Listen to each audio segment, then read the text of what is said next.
বাদ দিয়া, সেই নবীর আদর্শ বাদ দিয়া বাংলাদেশে বিগত সময়ে একদল লোক ছিল যারা সেই নবীর আদর্শকে দমানোর জন্য, ইসলামকে দমানোর জন্য রাজাকার, ওই শব্দ তো শব্দ নয়, বরং ওই রাজাকার শব্দ দিয়া, ওটা দিয়া ওরা মানুষ শুধু হত্যা করেছে তা নয়, বরং ইসলামকে দমানোর জন্য রাজাকার শব্দকে ওরা হাতিয়ার হিসাবে ব্যবহার করেছে। কথা বলেন ঠিক কিনা?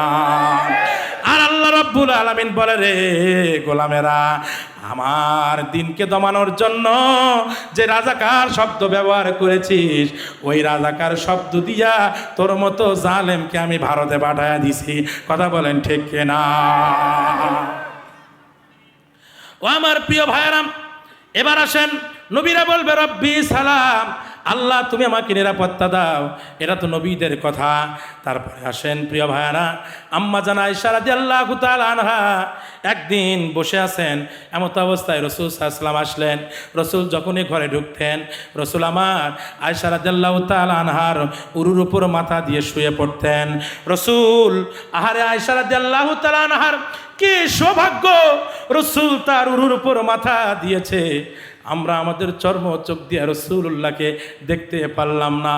অথচ সাহাবীরা রাসূলকে প্রাণ ভরে দেখলো। কত সাহাবীর যখন ক্ষুধা লাগে, ক্ষুধা যখন লাগে, ওই সাহাবীরা রাসূলুল্লাহর কাছে আসতো, রাসূলুল্লাহর চেহারা মোবারকের দিকে তাকায় থাকতো। রাসূল সাল্লাল্লাহু আলাইহি ওয়াসাল্লাম সাহাবীকে জিজ্ঞেস করতেন, ও সাহাবী, অনেকক্ষণ থেকে এসে দাঁড়িয়ে আছো আর আমার দিকে তাকিয়ে আছো, কিছু চাওয়া আছে কিনা, কিছু বলার আছে কিনা?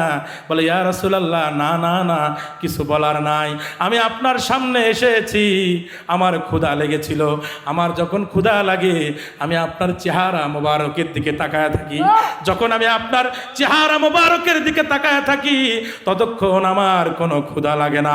জোরে বলা যাবে কি সুবহানাল্লাহ? ও আমার প্রিয় ভাইরা, ওই সাহাবীরা কত সৌভাগ্য অর্জন করেছে। সেই সাহাবী শুধু সাহাবী নয়, রাসূলুল্লাহর স্ত্রী হযরত আবু বকরের কন্যা হযরত আয়েশা রাদিয়াল্লাহু তাআলা আনহা রাসূলের মাথায় তার হাত দিয়ে চিরুনির কাজ করে দিচ্ছিলেন। এমত অবস্থায় রাসূল একটু তন্দ্রাচ্ছন্ন হয়ে গেলেন। এমত অবস্থায় হঠাৎ করে এক ফোঁটা চোখের পানি রাসূলুল্লাহর গাল মোবারকে পড়ে গেল। রাসূল জাগা পেয়ে গেলেন। জেগে আয়েশা রাদিয়াল্লাহু তাআলা আনহার দিকে তাকায় দেখেন আয়েশা হাউমাউ করে কাঁদছে। রাসূল বলেন, আয়েশা মা ইবুকি কি ইয়া আয়েশা, হে আয়েশা তুমি কি জন্য কাঁদছো, কারণটা কি, কি জন্য কাঁদছো, কিসের কথা তোমার মনে পড়েছে? মক্কার কথা কোনো মনে পড়েছে নাকি? আত্মীয় স্বজনের কথা মনে পড়েছে নাকি? কি কারণে তুমি কাঁদছো? আয়েশা এবার জবাব দেয়, ইয়া রাসূলুল্লাহ, অন্য কোনো কারণে কাঁদি না, যাকারতুল আখিরা, আমার আখিরাতের কথা মনে পড়েছে, আমার জাহান্নামের আগুনের কথা মনে পড়েছে। ওই কঠিন মুসিবতের দিনে, ওই বিপদের সময় আমরা কি আপনার দেখা পাবো? আমরা কি আপনার সুপারিশ পাবো? ইয়া রাসূলুল্লাহ, জাহান্নামের আগুনের ভয়ে আমি কাঁদছি। প্রিয় ভাইরা আমার, আমি কি দিয়ে বুঝাবো? রাসূলের স্ত্রী জাহান্নামের আগুনের ভয়ে কাঁদে। কথা বলেন ঠিক কিনা? হযরতে আবু বকর, যে আবু বকর রাসূল বলেছেন আবু বকরের হিজরতের রাতের আমল আর গোটা পৃথিবীর মানুষের আমল যদি এক জায়গায় করা যায় আর আবু বকরের আমলের সঙ্গে যদি দেওয়া যায়, আমার আবু বকরের এক রাতের আমল বেশি হবে। ও আমার প্রিয় ভাইরা, ও আমার প্রিয় ভাইরা, সে আবু বকর যখন মরুভূমির ভেতরে যেতেন, মরুভূমির ভেতরে গিয়ে আবু বকর ওই গাছের দিকে তাকায় থাকতেন, গাছের দিকে তাকায় থাকতেন আর হাউমাউ করে কাঁদতেন আর চিৎকার করে ওই মরুভূমির ভেতরে একা একা গাছের দিকে তাকায় বলতেন, ইয়া লাইতানি কুনতু ওয়ারাকা, হায় যদি আমি গাছের পাতা হতাম, ইয়া লাইতানি কুনতু আত-তায়র, ওই ডালের উপর যে পাখি বসে আছে আমি যদি ওই পাখি হতাম, ইয়া লাইতানি কুনতু তুরাবা, হায় যদি আমি মাটি হতাম, কিয়ামতের ময়দানে আমাকে বিচার করতো না আল্লাহ। কেন আমি মাটি হলাম না? কেন আমি পাখি হলাম না? কেন গাছের পাতা হলাম না? কেন আমি মানুষ হলাম? আরে আমি যদি মানুষ না হয়ে গাছের পাতা হতাম, কিয়ামতের ময়দানে আমাকে আগুনে জ্বলা লাগতো না। এই বলে হাউমাউ করে কাঁদতে কাঁদতে আবু বকর অজ্ঞান হয়ে পড়ে যেত। রাখাল্লাহ দূর থেকে দৌড়ে আসতো, এই যে বলতো, আবু বকর ওমর কেন কাঁদো আবু বকর, কেন কাঁদো? আবু বকর বলে দেখো না, ওই যে পাখি দেখতে পাও, গাছের পাতা দেখতে পাও, মাটি দেখতে পাও, এগুলোর বিচার আল্লাহ কিয়ামতের ময়দানে করবে না। আল্লাহ আমার বিচার করবে, আমি কিয়ামতের ময়দানে কি জবাব দেব? জাহান্নামের আগুনে আমি কেমনে জ্বলবো? ওই জাহান্নামের আগুন থেকে আমি কেমনে মুক্তি পাবো? এই ভয়ে আমি কাঁদি। আবু বকর আমার জাহান্নামের আগুনের ভয়ে কাঁদে। ও আমার ভাইয়েরা, হযরতে ওমর, রাসূল বলেছেন শোনো, শোনো, আনা খাতামুন নবীন, আমি হলো শেষ নবী, লা নবিয়্যা বাদি, আমার কোন পরে কোনো নবী নাই। যদি কেউ নবী হতো তাহলে হযরতে ওমর হতো। সেই ওমর যখন নামাজে দাঁড়িয়ে যেত, নামাজের ভিতরে যখন তেলাওয়াত করতো, তেলাওয়াত করতে গিয়া যখন জাহান্নামের আয়াতগুলো আসতো, সাহাবীরা বর্ণনা করেছেন ভাত রান্না তুলে দিলে যখন ভাতের মারগুলো উপর দিকে টকবক করে আর যখন শব্দ হয়, ওই শব্দ হলে যেমন আওয়াজ হয়, ওই যখন জাহান্নামের আগুনের কথা, আয়াতের কথা যখন তেলাওয়াত করতেন তখন তার বুকের ভিতর থেকে ওই রকম আওয়াজ আসতো। এমনকি তিনি নামাজের মধ্যে কাঁদতে কাঁদতে অজ্ঞান হয়ে পড়ে যেতেন। লোকজন দৌড়দৌড়ি করে ধরাধরি করে উঠতেন, ওটা বলতেন ওমর তোমার কিসের চিন্তা, তোমার কিসের চিন্তা, কেন কাঁদো ওমর? ওমর বলেন আমার যখন জাহান্নামের আগুনের কথা মনে হয় তখন আমার কিচ্ছু ভালো লাগে না, এই দুনিয়ার কিচ্ছু ভালো লাগে না। আমি তো একসময় জাহিলি যুগে ছিলাম, আমি তরবারি নিয়ে রাসূলুল্লাহকে হত্যা করতে আসছিলাম, আল্লাহ যদি আমাকে মাফ না করে আমি জাহান্নামের আগুনে কেমনে জ্বলবো? এই ভয়ে আমি কাঁদতে থাকি। ও আমার প্রিয় ভাইরা, ওমর জাহান্নামের আগুনের ভয়ে কাঁদে, আবু বকর জাহান্নামের আগুনের ভয়ে কাঁদে। হযরতে আব্দুল্লাহ ইবনে মাসউদ, আব্দুল্লাহ ইবনে মাসউদ তিনি যখন কোনো কামারের দোকানের পাশ দিয়ে যেতেন, কামারের ওই আগুনের দিকে তাকায় থাকতেন, কামারের আগুনের দিকে তাকায় থাকতেন, তাকায় থাকতে থাকতে অজ্ঞান হয়ে পড়ে যেতেন। লোকজন আসতো, এসে চোখে মুখে পানি দিয়ে আব্দুল্লাহ ইবনে মাসউদকে ডাক দিতেন, হে আব্দুল্লাহ ইবনে মাসউদ, কেন কেন অজ্ঞান হয়ে পড়ে গেলে? আব্দুল্লাহ ইবনে মাসউদ ওই দাঁড়ানো উঠে বসে বলে, ওই যে দেখো না, ওই যে দেখো না কামার কেমন করে ফাপুরে টান দেয় আর আগুনগুলো দাউ দাউ করে ওঠে, আর ওই শক্ত লোহা কেমন করে গলে যাচ্ছে, তোমরা কি দেখো না, তোমরা কি দেখো না?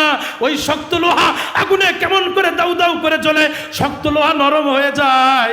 দুনিয়ার আগুন যদি এমন হয়, জাহান্নামের আগুন কত ভয়াবহ, আমি কেমনে ওই জাহান্নামের আগুন সহ্য করব? এই বলে হযরতে আব্দুল্লাহ ইবনে মাসউদ কাঁদে। আমার প্রিয় ভাইরা, রাসূলুল্লাহ সাহাবী হযরতে আতাসুলামি, তিনি যখন কোনো রুটির দোকানের পাশ দিয়ে যেতেন, তাকায় থাকতেন আগুনের দিকে, তাকায় থাকতেন আগুনের দিকে, ওই আগুন দাউ দাউ করে জ্বলে। প্রিয় ভাইরা আমার, আগুন দাউ দাউ করে জ্বলে আর ওই নরম রুটিটা শক্ত বানিয়ে ফেলে। আতাসুলামি হাউমাউ করে কাঁদে আর বলে দেখো না, দেখো না, ওই নরম রুটিটা কেমন করে আগুন শক্ত বানায়া ফেললো, আমাকেও যদি আল্লাহ জাহান্নামে দেয় তাহলে আমার কি হবে? ও আমার ভাইয়ারা, হযরতে আতাসুলামি বাদ দেন, হযরতে সুফিয়ান সাউরি, যার নাম শুনে নাই এমন কোনো আলেম নাই, হযরতে সুফিয়ান সাউরি যখন কোনো চুলায় আগুন জ্বলতে দেখতেন, হযরতে সুফিয়ান সাউরি তখন পেশাব করে ফেলতেন, তখন পেশাব করে ফেলতেন। ও আমার প্রিয় ভাইরা, পেশাব করে ফেলতেন। লোকজন বলতো কি হয়েছে আপনার, আপনার জামা ভিজে গেল কেন? কই শোনো, ওই আগুন দেখলে আমি পেশাব করে ফেলি, আর পেশাবের রাস্তা দিয়ে আমার পানি বের হয় না, পেশাবের রাস্তা দিয়ে আমার রক্ত বের হয় জাহান্নামের আগুনের ভয়ে। হযরতে সুফিয়ান সাউরি বলেন, আমি যখন জাহান্নামের আগুনের ভয়ে ওই দুনিয়ার আগুনের দিকে তাকাই, আমার পেশাব বের হয়, আর এই পেশাবের রাস্তা দিয়ে পানি বের হয় না, ওই রাস্তা দিয়ে আমার রক্ত বের হয়। ও আমার প্রিয় ভাইরা, আমি আপনাকে কি দিয়ে বুঝাবো, কি দিয়ে বুঝাবো জাহান্নামের আগুন কত ভয়াবহ? আল্লাহ রাব্বুল আলামিন এবার বলেন, শোনো, এই জাহান্নামের আগুন থেকে যদি মুক্তি পেতে চাও, যদি মুক্তি পেতে চাও, তাহলে আমার সঙ্গে ব্যবসার কোনো বিকল্প নাই। কথা বলেন ঠিক কিনা? প্রিয় ভাইরা, হযরত রবি রাদিয়াল্লাহু তাআলা আনহু রাসূলের প্রখ্যাত সাহাবী। রাতের বেলা হযরত রবি সারাদিন রাসূলের খেদমত করে। রাসূল ঘুমানোর আগ পর্যন্ত রবি রাসূলের দরবারেই থাকে, দরজায় দাঁড়ায় দাঁড়ায় থাকে। রাসূল যখন তার আওয়াজ বন্ধ করে হযরত রবি বাড়িতে আসে। তারপরে পরের দিন আবার রাসূল যখন ঘুম থেকে ওঠার আগে রবি ওই রাসূলের দরবারে গিয়ে হাজির। রাসূল একদিন রবিকে বলেন, হে রবি, তুমি কি রাতের বেলা ঘুমাও না? বলে, ইয়া রাসূলুল্লাহ, ঘুমাই, তবে আপনি ঘুমানোর আগ পর্যন্ত আমি দরজা থেকে যাই না, কারণ আপনার কি প্রয়োজন হয় আমি জানি না। আমি আপনার দরবারে থাকি। আবার আপনি সকালবেলা ওঠার আগেই আমি আপনার দরবারে চলে আসি। রাসূল বড্ড খুশি হয়ে গেলেন, বলেন, রবি, তুমি আমার কাছ থেকে কি চাও? রবি বলেন, ইয়া রাসূলুল্লাহ, আমি একটু বাড়িতে গিয়ে আমার স্ত্রীর সঙ্গে পরামর্শ করে চাবো, কারণ আপনার কাছে আমি যা চাবো আপনি যদি দিয়ে দেন, অবশ্যই আপনি যদি বলেন আল্লাহ আমাকে দিয়ে দেবে, আমি একটু চিন্তা ভাবনা করে চাইবো। বাড়িতে গেলেন, স্ত্রীর সঙ্গে পরামর্শ করলেন। স্ত্রী পরামর্শ দিল, রবি, রাসূল যেহেতু খুশি হয়ে তোমাকে কিছু চাইতে বলেছে, অবশ্যই রাসূল তোমাকে দেবে, তবে দুনিয়ার জন্য চাইও না। দুনিয়ার জন্য চাইলে মৃত্যু পর্যন্ত শেষ হয়ে যাবে। দুনিয়ার জন্য চাইবে না, বরং আখিরাতের জন্য চাইবে। হযরত রবি এবার পরের দিন রাসূলুল্লাহর দরবারে আসলেন। এসে বললেন, ইয়া রাসূলুল্লাহ, ইয়া হাবিবাল্লাহ, আমি আপনার কাছ থেকে কিচ্ছু চাই না। আমার বাড়ি গাড়ি দরকার নাই, আমার জায়গা জমি দরকার নাই। একটা জিনিস চাই, আইয়াশফালি বিয়াউমিল কিয়ামা, আপনি শুধু কিয়ামতের ময়দানে আপনি আমাকে সুপারিশ করবেন। রাসূল বলেন, ইন্নী ফাইলুন, অবশ্যই আমি তোমাকে সুপারিশ করব, তবে হে রবি, বিকাসরতি সুজুদ, বেশি বেশি সেজদা দিয়া তুমি আমাকে সহযোগিতা করবে। ও আমার প্রিয় ভাইরাম, এই ঘটনাটা এজন্য বললাম, হযরত রবিকে রাসূল বললেন অবশ্যই সুপারিশ করব, তার মানে রাসূলের সুপারিশ পাওয়ার জন্য গ্যারান্টিযুক্ত একজন সাহাবী। ওই সাহাবী রাতের বেলা যখন বিছানায় শোয়, সাহাবী রাতের বেলা ঘুমায় না, একবার একাত হয়, একবার একাত হয়, একবার একাত হয়, একবার একাত হয়, ঘুমায় না। কন্যা ডাক দিয়া বলে, হে আমার পিতা, হে আমার বাবা, আমি লক্ষ্য করে দেখেছি অনেক রাতে আপনি রাসূলুল্লাহর দরবার থেকে আসেন, এত রাতে আসার পর আপনি ঘুমান না, খালি ছটফট করেন, একবার এদিকে যান, একবার ওদিকে যান, একবার এদিকে যান, আপনার ওদিকে যান। হযরত রবি বলে, হে আমার কন্যা, হে আমার কন্যা, ওই জাহান্নামের ভয়াবহ আগুন রাতের বেলা আমাকে ঘুমাতে দেয় না। যেই রবি রাসূলের সুপারিশের গ্যারান্টি, সেই রবি জাহান্নামের আগুনে ভয়ে ঘুমাতে পারে না। আপনার আমার ঘুম কেমনে ধরে? কয়দিন জাহান্নামের আগুনের ভয়ে কেঁদেছি, কয়দিন দুফোঁটা চোখের পানি ফেলেছি, কয়দিন রাসূলের জন্য কাঁদলাম, কয়দিন আল্লাহর জন্য কাঁদলাম, কয়দিন হাবিবের জন্য কাঁদলাম। ও আমার প্রিয় ভাইরা, আমাদের হাবিব তো এমন, অন্য অন্য নেতারা রাস্তা দিয়ে হাঁটলে কুত্তা পচা গন্ধ বের হয়, কথা বলেন ঠিক কিনা? আর আমার নবী একদিন আনাস ইবনে মালিক, রাসূলের খালাতো ভাই ছিলেন, রাসূল একদিন আনাস ইবনে মালিকের বাড়িতে বেড়াতে গেলেন।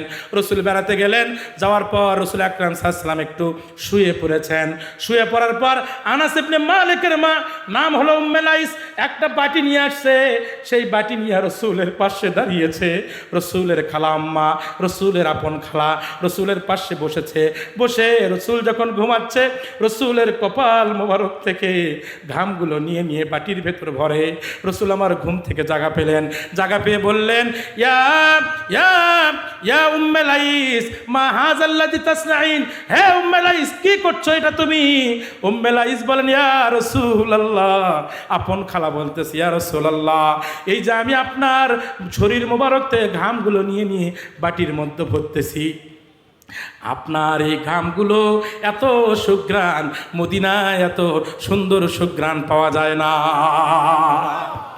আরে আমি আপনাকে কোন নবীর কথা বলতে আসছি, কি দিয়ে বুঝাবো ভাই? কোনো কিছু বোঝানোর ক্ষমতা আমার নাই। শুধু এইটুকুই আমি আপনাকে বলবো, আল্লাহর সঙ্গে ব্যবসা করার জন্য রাজি হয়ে যান।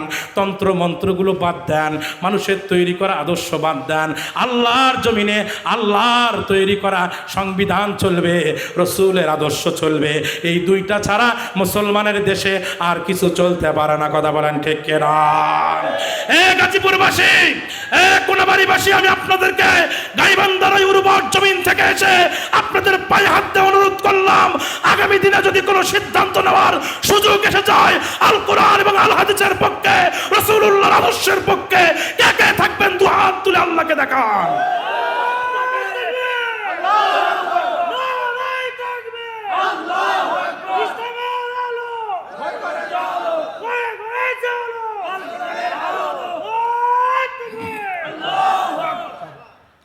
আলহামদুলিল্লাহ বলেন।